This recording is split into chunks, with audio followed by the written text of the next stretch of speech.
up, guys? This is JDM with Southern Oregon Metalheads. I'm here to show you how to do a slide float setup.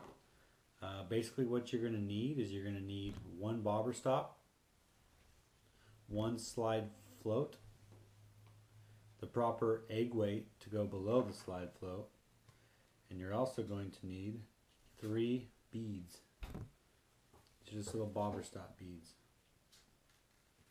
So the first thing is we're going to use this as our main line. I just got this cinched to a knot so the float will stop.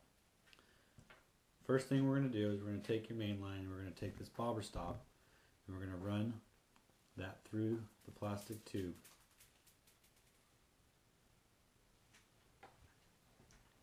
So it looks something like that.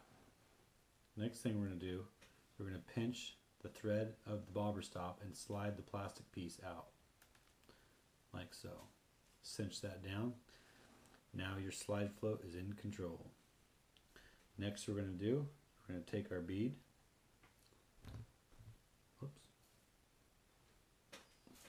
we're going to slide that onto the main line right below the bobber stop. So it looks something like that. Next step will be your slide float. This happens to be a 1/4 ounce float.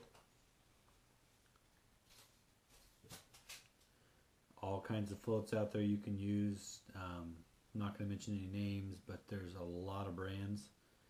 I just buy something that floats and doesn't cost 15 bucks a float. So I don't like losing these things. So there we got our slide float, our bead, and our bobber stop. Slide that down a little bit. So from here, we're going to go with one more bead to your egg sinker. Like I said, it's a 1/4 ounce float, so I've got a 1/4 ounce weight. And then the last thing we're going to put on there is another bead. And what this bead's doing, this last bead, it's actually protecting your knot when you tie it to your swivel. Because what's going to want to happen is this is going to, when you're casting and you're reeling in, this thing is going to come down and it's going to clank. And if you got that weight right there smacking up against your knot, well, you know what happens then. You lose fish.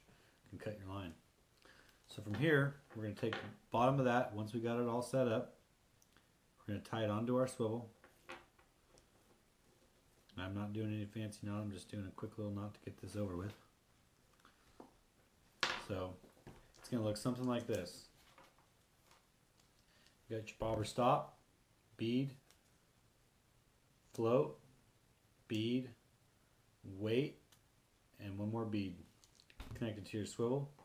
And then for a leader line with Steelhead, I like to run a 10-pound fluorocarbon P line. I've got this set up on over the edge jig head. This happens to be a sickle hook with a WFO pink pearl worm. These are his new ones. These things are pretty cool. Real cool color. So that's basic setup for your slide float. Bead, float, bead, weight, bead, swivel, hook, fish on. Another thing I want to talk about real quick too, just to get this clarified. This bobber stop is basically to control your depth. So if you're fishing 10 feet of water, you can just slide this up and you become 10 feet. If you got to fish 5 feet, you can slide this down. What I also like to do, when I cinch these down, I actually take these 2 tags and I cut these off like so. So that way they're just not dangling around, they're not in the way. Once again, this is JDM with Southern Oregon Metalheads. Check us out on the Facebook, on our website at southernoregonmetalheads.com. See you on the river, guys.